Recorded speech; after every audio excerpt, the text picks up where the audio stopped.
My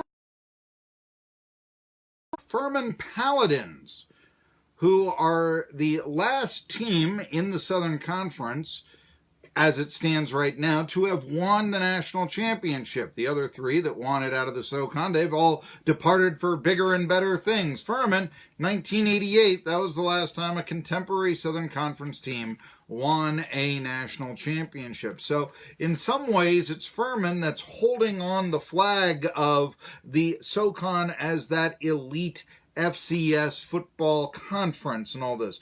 Myron Hosea covers them, but they come in a Saturday night.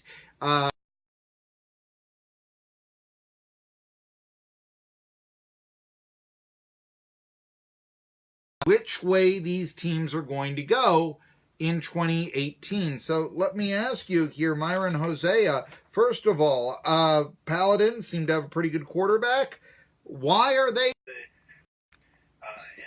then you had, Furman actually had drives. They had 4 more drives in the first half, but another could have had 10, 20 points. So I think the big thing for Furman right now is figuring out a way on offense to kind of help your defense out a little bit by not turning the ball over so much. And on defense, how can we help the offense by getting a takeaway? Because in 2 games, the defense has not generated a turnover. So now that's important because I know that with ETSU, lots of penalties, lots of turnovers. Interceptions against VMI, he threw 2, and I know they were tipped passes most. As to who becomes the victor in Johnson City, I know that sounds simplistic, but would you go along with that, Myron Hosea of GreenvilleOnline.com? I would agree with that, Marky, because Furman didn't have as big of an issue with that last year and making plays and then get into the red zone and produce points. Obviously, with games of 2017, the Buccaneers were very successful against the run. But I mean, even against Tennessee, Tennessee got 4.3 yards per carry. It's not bad, but really that anything to write home about if they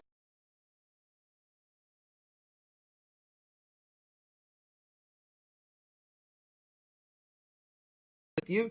So my question though is, do you think right now that PJ Blazkowski is the sort of quarterback that if the run game is shut down, he can put the Paladins on his back and win the game for him?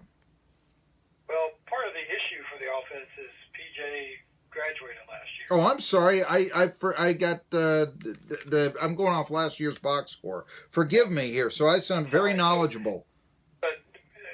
Bring that up, that's a good point to make in the fact that one of the issues for Furman offensively is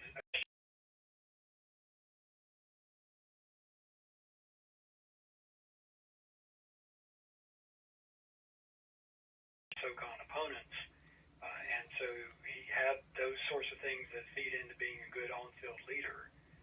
You're missing that this year because Furman was coming in with one quarterback who had played in a half a dozen games the last couple of years, had not started a single game, and they've had to turn to a couple of freshmen, one of whom is a true freshman that only played center last year who had started virtually every game for 4 years.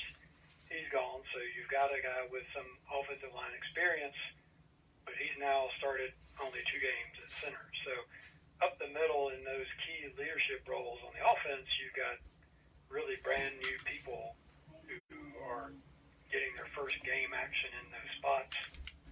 And it's really critical, particularly for these young quarterbacks, to just kind of manage the game, I think, a little bit more than running back and wide receiver, who are probably the strength of the team right now, and let them make the plays. And we're talking to Myron Hosea of GreenvilleOnline.com. He knows who the Furman quarterback is, and I don't. But I assume that you're speaking of Darren Granger as the quarterback that only played 1 year in high school. But anyway, we're talking about Darren Granger. I think so. The coaches feel really good about his upside. He was in a battle with another true freshman, Amp Sisson, who they felt really good about, but has not played at this point. And could be headed for a redshirt season, of course. But I think Darren kind of came on in August and really forced his way into the opportunity to play a little bit. He's been sharing time with Jamar Lincoln, who is a redshirt freshman. And, Darren's a big kid. They both bring certain skills to the game, and Darren's maybe got put the team on his back. Is this a coming out for a player currently on Furman or ETSU? That's the question there. Hey, whenever anyone is going to think Furman around here, they're going to look at the offensive coordinator. They're going to look at George Quarles because of the success that he had at Maryville for years and years. I mean, there were players that played 4 years, never lost a ball game at Maryville. Now, like I said, he's the offensive coordinator at Furman. I was interviewing a writer from the Greenville News, and, just wasn't a lot of chance to recapture past glories at Furman. But last year, the Paladins did turn it around. How big of a role did George Quarles have in that turnaround? I think just his knowledge of Furman, of what Furman is about, and being in there with Clay Hendricks, of course, who played at Furman, was assistant coach at Furman for a long time, and came back to be the head coach. They had a really good sense of what they knew Furman could be and what they wanted it to be, and I think they've been working to make that happen. They've installed an offense that is intended to be difficult to plan for.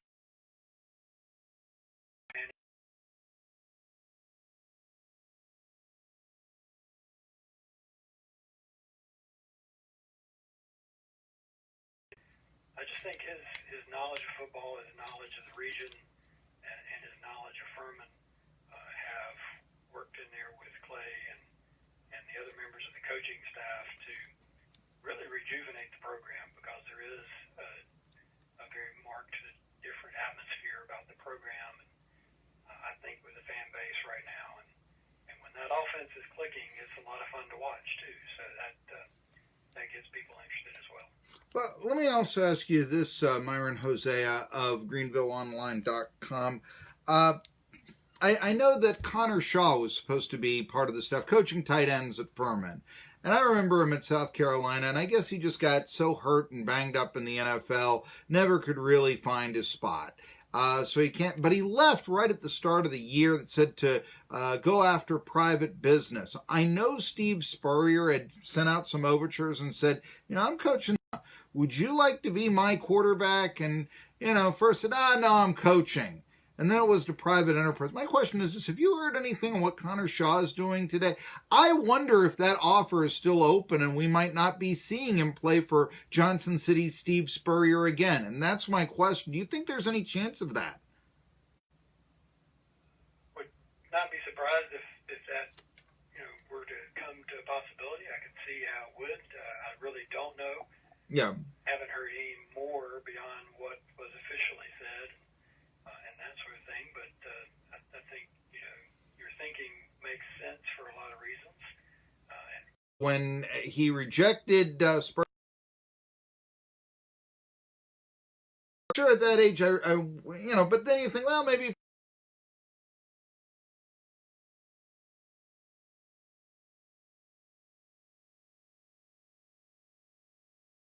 now that as long as Donald is in the White House and all that sort of stuff. So anyway, we're talking to Myron Hosea, GreenvilleOnline.com.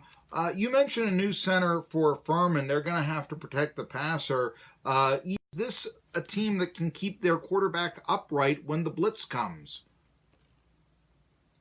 I certainly think so. They've only had 6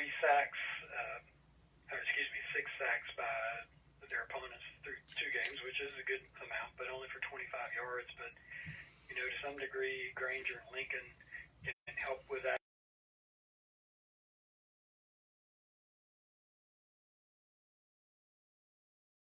But I think, again, that kind of goes back to getting consistency and making the plays you're hoping to make and intending to make. The offensive line,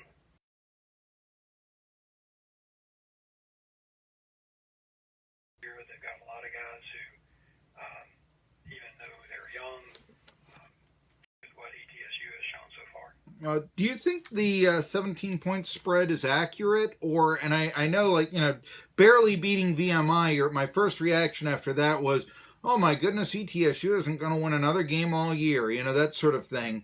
But do you think the 17-point spread, ETSU is 2-1 and Furman's yet to win a game?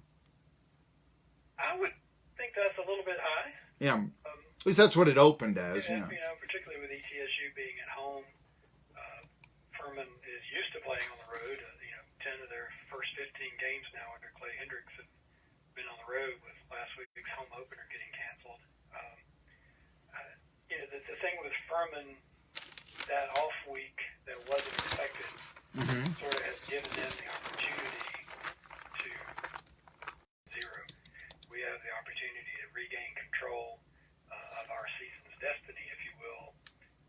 So I think that's the approach that Furman's going to come in with. I would expect them to come in with a good mindset and try to take care of business. But 3-score margin does seem a bit high to me.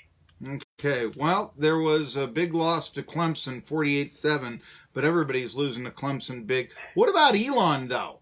I mean, 45-7, and I mean, I know you're an old SoCon, that's a team that just was middle of the pack at best in the SoCon. How'd they get out of the SoCon and all the, how embarrassing was a loss for the Paladins?